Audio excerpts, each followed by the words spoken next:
আস্তাগফিরুল্লাহ এর ফজিলত সম্পর্কে বিশেষ করে 11 বার আস্তাগফিরুল্লাহ পাঠের একটি বিশেষ ফজিলত জানাবো। তবে তার আগে একটি বাস্তব ঘটনা জানাতে চাই। ঘটনাটির মাধ্যমে সকলের কাছে আস্তাগফিরুল্লাহ এর গুরুত্ব ও শক্তি পানির মতো পরিষ্কার হয়ে যাবে। তার জন্য ভিডিওটি না টেনে অবশ্যই শেষ পর্যন্ত দেখতে থাকুন। এক বৃদ্ধ পথিক দাঁড়িয়েছিলেন মসজিদের সামনে। এত রাতে কোনো মানুষজনের ঘরে গিয়ে তাদের কষ্টের কারণ হতে চাননি তিনি। সে কারণেই চেয়েছিলেন মসজিদেই কাটিয়ে দেবেন রাতটুকু। নফল সালাত আর কিছুটা ঘুমিয়ে দিব্যি রাত কাটিয়ে দেয়া যেত। কিন্তু বাদ সাধলেন মসজিদের খাদেম। কোনো এক অজানা কারণে তাকে পছন্দ করলেন না খাদেম। স্রেফ মানা করে দিলেন খাদেম, মসজিদে রাত কাটানো যাবে না। মসজিদের সামনে দাঁড়িয়ে খাদেম সাহেব সেই কথাটি বেশ উঁচু গলায় জানিয়ে দিলেন বৃদ্ধকে। মসজিদের সাথে লাগানো রুটির দোকানে মধ্যবয়স্ক একজন বিশাল তন্দুরে রুটি বানাচ্ছেন। খাদেমের চড়া গলা তার কান পর্যন্ত গেল। রুটি বানানো বন্ধ রেখে মধ্যবয়স্ক মানুষটি ধীর পায়ে এগিয়ে গেলেন ঠায় দাঁড়িয়ে থাকা বৃদ্ধ মানুষটির কাছে। সালাম দিয়ে জানতে চাইলেন, পথিক বুঝি আপনি?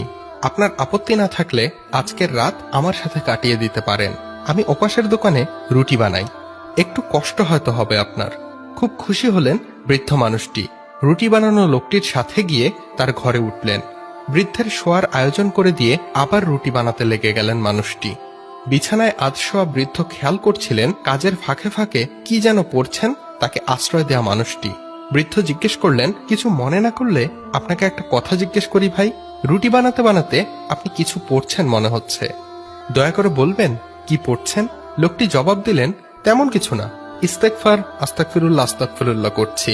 কাজের ফাঁকে ফাঁকেও মহান আল্লাহ সুবহানাহু ওয়া তাআলার কাছে ক্ষমা প্রার্থনা করছি।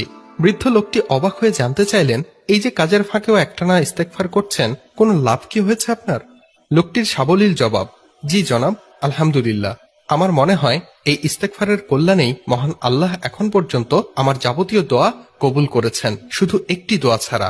এটা শোনার পর বৃদ্ধ লোকটি জানতে চাইল, আপনার কোন দোয়াটি আল্লাহ তাআলা কবুল করেননি?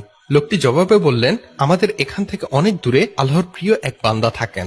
জ্ঞান, গরিমা, মেধা, যুক্তি সবকিছুতেই আল্লাহ তাআলার প্রিয় একজন তিনি। লোকটি আরো বললেন, আমার খুব শখ একবার যদি তার সাথে দেখা করতে যেতে পারতাম, কিছুটা সময় যদি কাটাতে পারতাম সেই জ্ঞানী বান্দার সাথে। আল্লাহ পাক আমার এই প্রার্থনাটি শুধু কবুল করেননি, এখনো নিশ্চয়ই কবুল করবেন তিনি। আমার কোনো গুনাহের কারণে হয়তো এখনো কবুল হচ্ছে না। বৃদ্ধ মানুষটির চোখ ভারী হয়ে এলো কান্নায়। ধরা গলায় কান্না চেপে জিজ্ঞেস করলেন তিনি, আপনি কি আহমদ ইবনে হাম্বলের কথা বলছেন ভাই? আশ্রয়দাতা লোকটি কৌতূহলের সাথে সম্মতি জানালেন, জি জনাব, আমি শায়খুল ইসলাম, জগৎ বিখ্যাত মুস্তাহিদ ও মুহাদ্দিস ইমাম